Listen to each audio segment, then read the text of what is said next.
본 영상은 팟빵 해축팬에서 즐기실 수 있습니다. 두 번째 주제도 좀 재밌는 얘기가 나왔어요. 이게 또 예준이가 있기 때문에 첼시 얘기를 해보면 재밌겠다는 생각이 들어서 첼시 관련된 기사를 좀 갖고 왔는데, 이번 시즌에 가장 재밌는 팀은 첼시다?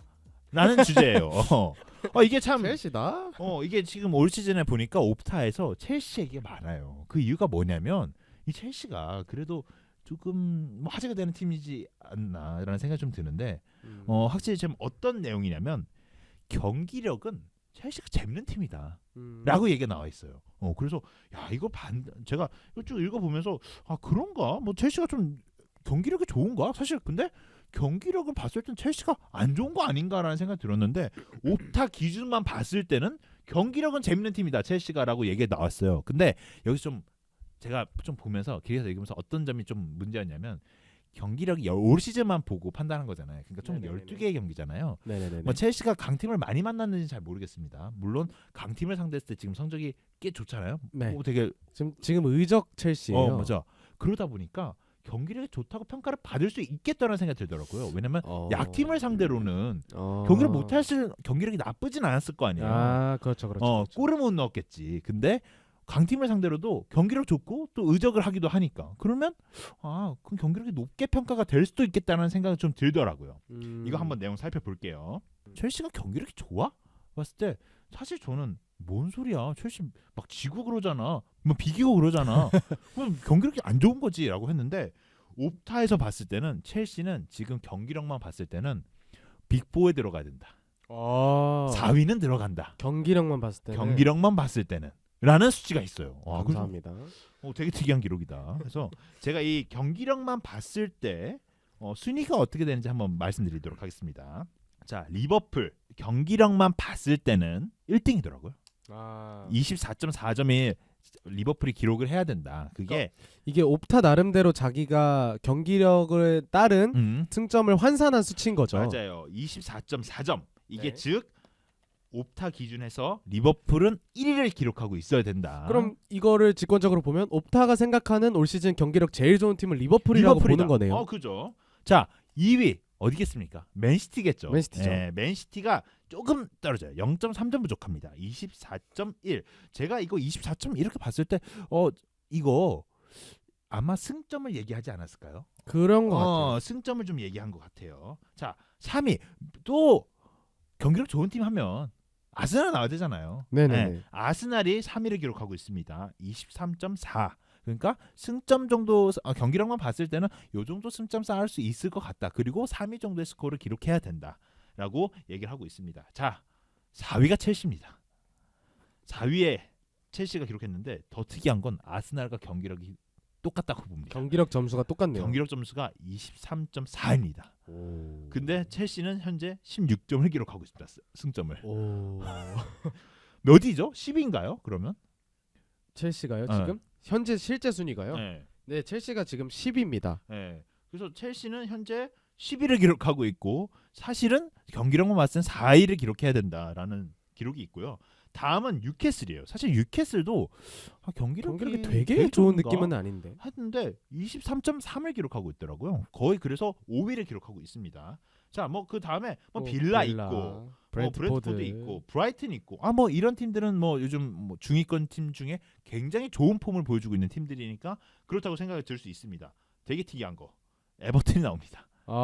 에버튼이 토트넘보다 높아요. 저는 이게 제일 특이한 점이라고 생각을 해요. 사실 토트넘이라고 하면 올 시즌 제가 생각하는 제일 뭔가 경기력이 좋다라고 말할 수 있는 몇 안 되는 팀 중에 하나라고 생각을 하는데, 뭐 물론 뭐 1위 뭐 맨시티 리버풀보다 경기력이 좋냐라고 했을 때 그걸 단정 지을 수는 없겠지만은, 맞아요. 아무리 그래도 10등인가요 지금 이렇게? 지금 되면? 이렇게 되면 에버튼이 9위고요. 네. 경기력 순위로 봤을 때 옵타에서 정한 경기력 순위로 봤을 때는 에버튼 9위, 토트넘 10위입니다.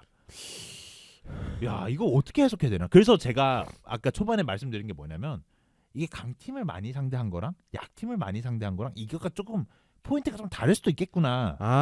네, 맞아요. 그럴 수 있겠다는 생각이 들어요. 강팀을 많이 상대했으면 경기력이 좀 안 좋아질 수 있죠. 네. 그리고 약팀을 상대했을 때는 경기력이 좋아질 수 있죠. 그렇게 생각했을 때는 좀 한산 점수가 좀 달라지지 않을까라는 생각이 드는데, 그럼에도 불구하고 이렇게 낮나? 라는 생각이 좀 들긴 해요. 저는 근데 사실 그 말이 맞을 수도 있겠다는 생각이 드는 게 사실 제가 이 기록이 아니라 다른 기록 중에 그것도 애널리스트였는지 뭔지 기억이 안 나요. 근데 상대 난이도 대비 승점 기록이 있었거든요. 근데 거기에서 첼시가 사실 제일 쉬운 현재까지 그 상대 라인업을 만나 왔는데 승점이 상당히 낮았어요. 그러니까 실제로 최근에 뭐 첼시가 최근에 뭐 아스날 만나고 뭐 맨시티 만나고 이러면서 죽음의 일정 치르고 있잖아 라는 말을 하시지만 불과 뭐 한 달 전까지만 하더라도 첼시는 뭐 루턴타운 뭐 아직 하위권 팀 위주로 만나 왔거든요. 근데 그럼에도 승점을 번번이 못 따면서 정말 오히려 최악의 상황에서 죽음의 일정을 들어가는 상황이었기 때문에 오히려 다른 관점에서 봤을 때는 하위권 팀을 연달아서 만나는 과정에서 경기력 수치는 오히려 좋게 평가됐던 것이 아닌가라고 볼 수도 있을 것 같네요. 네, 그리고 이 사실 토트넘보다 위에 있는 에버튼을 좀 살펴보면 에버튼 같은 경우에는 전체적으로 상대 팀의 전력이 좀 낮습니다. 그래서 제가 딱 해석이 되더라고요. 에버튼이 지금 어떤 수준이냐면 자신들과 비슷한 레벨의 팀들을 상대로 승점을 좀 쌓고 있거든요. 무승부를 기록한다든지 아니면 경기를 승리한다든지. 근데 강팀들을 별로 많이 안 만났더라고요. 에버튼이 지금 보니까. 맞아요. 저도 에버튼이 강팀 만난 기억은 없네요. 근데 에버튼이 그러다 보니까 경기력이 좋다고 좀 평가를 받고 있는 거 아닌가라는 생각이 좀 듭니다. 자, 그래서 10위가 토트넘이에요. 11위가 맨유예요. 네. 이건 뭐 그럴 수 있다. 그죠. 이게 큰 반박이 안 돼요. 맨유가 그럴 수 있겠다는 생각이 드는데, 자, 여기서 좀 더 특이한 걸 좀 보자면 저희가 흔히들 하위권 팀 중에서 본머스가 경기력은 좋다라고 얘기를 하잖아요. 네. 근데 본머스를 경기력이 좋다고 평가를 안 하더라고요. 그러게요. 근데 저희가 사실 눈으로 봤을 때는 본머스의 경기력이 정말 좋거든요. 네네네. 근데 본머스의 축구가 그렇게 경기력이 좋은 팀은 아니다라는 평가를 좀 내리고 있는 것 같습니다. 이거는 아마도 본머스가 양팀인데 상대 팀들 다 강팀이니까 그냥 다 안 좋다고 표현하는 게 맞나? 뭐 그런 지표지 않을까요? 네. 근데 어쨌든 좀 본머스가 좀 특이한 케이스고 웨스트햄도 기록이 좀 낮은 편이에요. 네네네. 사실 웨스트햄이 경기력이 낮은 편 좀 저는 이해가 됩니다. 딸깍 축구가 뭐 통하긴 한다만 네네네. 워드프라우즈의 코너킥, 워드프라우즈의 세트피스 이런 게 사실 계속 득점이 이어지니까 웨스트햄 입장에서는 계속 승점을 쌓는 거거든요. 맞죠. 근데 사실 경기력 제가 봤을 때 답답해요. 맞아요. 그런 거 봤을 때는 이 스코어가 이 경기력 지표가 그렇게 틀린 건 아닌 것 같다는 생각도 좀 든다라는 생각이 듭니다. 이거와 비교해서 약간 비슷한 수치라고 생각이 드는 게 옵타가 아니죠. 풋몹에도 팀 평점이라는 게 있어요. 맞아요. 물론 이게 사실 풋몹 자체적으로 팀에 대한 평점을 매기는 건지 아니면 각 경기에 나왔던 선수들의 평균치를 내는 건지는 확실하지 않지만 그래도 이것도 어떻게 보면은 선수들의 경기력 수치와 비슷하게 연관지을 수 있는 거라고 생각이 드는데 여기서 좀 다른 거 몇 개만 짚어보자면 옵타에서는 토트넘이 10위라고 말씀드렸잖아요. 네. 근데 풋몹에서는 2위라고 평가를 하고 굉장히 있습니다. 높게 평가하네요. 네. 그리고 첼시는 여기서도 사실 5위로 생각보다 높은 그래, 순위를 마크하고 있어요. 이게 토트넘은 옵타에서는 왜 그런지 정확히 잘 모르겠지만 첼시는 경기력이 좋은 팀인가 봐. 우리가 봤을 때는 그들이 봤을 때는 네. 그리고 나머지 뭐 하위권 팀들 본머스가 여기서도 18위로 좀 낮은 수치고 본머스가 그리고 맨유도 11위로 좀 부진한 수치고 비슷해. 에버튼도 8위 여기서도 비슷한 수치가 나타났는데 조금 또 다른 점이라고 한다면은 브렌트포드와 브라이튼이 이제 옵타에서는 각각 뭐 7위, 8위 뭐 이 정도를 마크하면서 높은 순위를 기록했지만 여기서는 13위, 14위. 야, 이건 또 보는 시점이 다르네. 근데 사실 브라이튼하고 브렌트포드는 그럴 수 있습니다. 원정 경기에 좀 약한 편이니까. 네네네네. 근데 브라이튼 같은 경우는 사실 경기력이 좋은 팀이라고 봐야 되는 거잖아요. 그렇죠. 우리가 봤을 때는.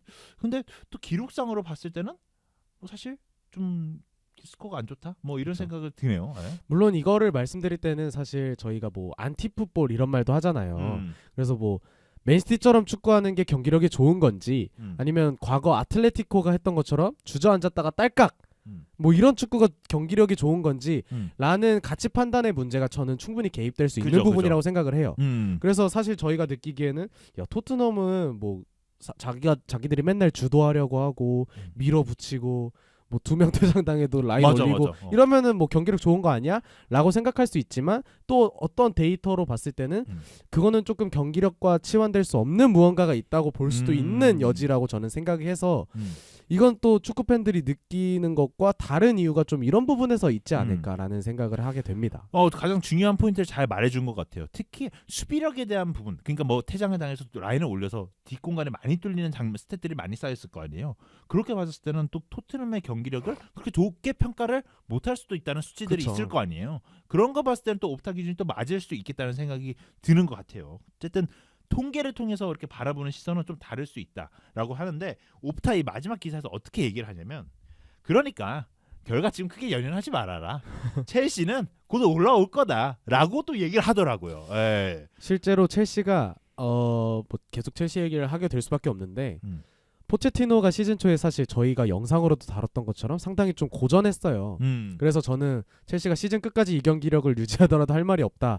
이걸 안 고치면 이렇게 말씀드렸었는데 풀럼전을 기점으로 미드필더 위치도 재조정하고 그러면서 좋아졌거든요. 저는 근데 거기에 경기력의 핵심적인 역할을 하는 선수가 팔머라고 생각을 해요. 팔머가 들어오면서 포체티노가 구상했던 그 은쿵쿠 자리 있잖아요. 맞아요. 그 공격을 연결해주고 압박을 해주는 그 선수 자리를 팔머로 어떻게 메꾸면서 좀 경기력이 올라왔다고 저는 생각을 했거든요. 맞아요.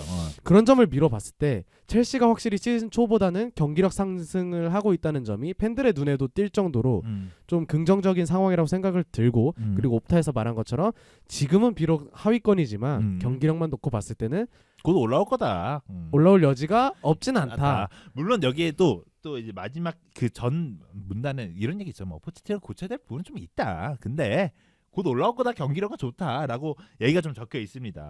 근데 결국 뭐 맨날 하는 얘기지만 축구는 골을 넣는 스포츠이기 그러니까 때문에 이게 딱 이 수치만 이 그래프만 보더라도 알 수 있는 게 첼시는 뭐 23.4점을 얻어야 됐지만 16점을 얻었다. 이게 뭐겠어요? 골을 못 넣어서 그런 거예요. 토트넘 17.9점을 넣어야 했지만 26점을 넣었다. 이거 뭐겠어요? 골을 잘 잘 넣었다. 넣고 있잖아요. 그러니까 이게 다양하게 해석이 될 수 있다는 생각이 좀 드네요. 확실히 웨스트햄 같은 경우는 또 경기력 수치만 봤을 때는 좀 낮잖아요. 근데 골을 좀 잘 넣으니까 스코어도 올라가는 거다 이런 생각이 드는데 뭐 이런 걸 계산해봤을 때는 XG 값도 어느 정도는 좀 연관이 있을 수도 있겠다 이 수치와. 그쵸. 그런 생각도 좀 들기도 XG 하네요. 값도 사실 경기력과 연관될 수 있는 부분이기도 하죠. 그리고 또 이제 맨유를 한번 보면은 16.1점을 얻어야 되는데 21점을 얻었잖아요. 이건 왜 그러시냐 하면은 맨유는 뭐 골을 잘 넣는 팀도 아니고 뭐 수비를 지금 잘하는 팀도 아니지만 이길 경기를 잘 이기고 있어요. 근데 그거 맞아요. 그리고 맨유가 최근 4경기에서 1등 기록하고 있을걸요? 최근 5경기 4승 1패입니다. 그게 그 프리미어리그 1등이에요. 프리미어리그 1등 스코어로 제가 알고 있는데 지금 맨유가 뭐 분위기 안 좋다 뭐 이런 얘기를 하지만 사실 결과는 맨유가 내고 있는 상황이에요. 이런 걸 봤을 때 그렇게 틀린 얘기냐 했을 때 물론 뭐 해석의 차이에 따라 달라지겠지만 통계가 말해주는 게 요즘은 좀 맞는 부분이 굉장히 많다라고 생각도 듭니다. 뭐 맨유도 최근 5경기 그러니까 리그 최근 4승 하는 동안 죄다 한 골차 꾸역승이었고 그리고 토트넘도 이 수치만 보더라도 알 수 있듯이 경기력이 온전히 결과에 치환되는 게 아닐 수 있다라는 걸 보여주고 있고 첼시 마찬가지로 경기력이 좋지만 골을 못 넣음으로써 순위가 낮다 이런 걸 봤을 때 축구는 골이다. 그러니까 결론이 그렇게 결론은 나네요. 그거네. 축구는 골이다. 경기력? 뭐 경기력 중요하죠. 이기기 위해서는 경기력이 중요하지만 축구는 확실히 골을 넣는 스포츠다. 이걸 봤을 때는 이제 골 넣는 공격수가 왜 몸값 비싼지도 알 수 있는 뭐 이렇게 연결이 되네요. 쭉쭉쭉 연결이 되는데 좀 재미난 수치인 것 같아요. 확실히 이게 결국에는 뭐 경기력 좋다고 우승하는 것도 아니고 맞아요. 경기력 뭐 안 좋다고 지는 것도 아니고 뭐 옛날에 축구 2 이런 거 있었잖아요. 그러니까 한 잔에 짤깍 같은 거 점유율은 이겼잖아. 뭐 이런 경기도 있던데 그런 게 다 무의미하다. 무의미하다. 이기는 팀이 강한 팀이다.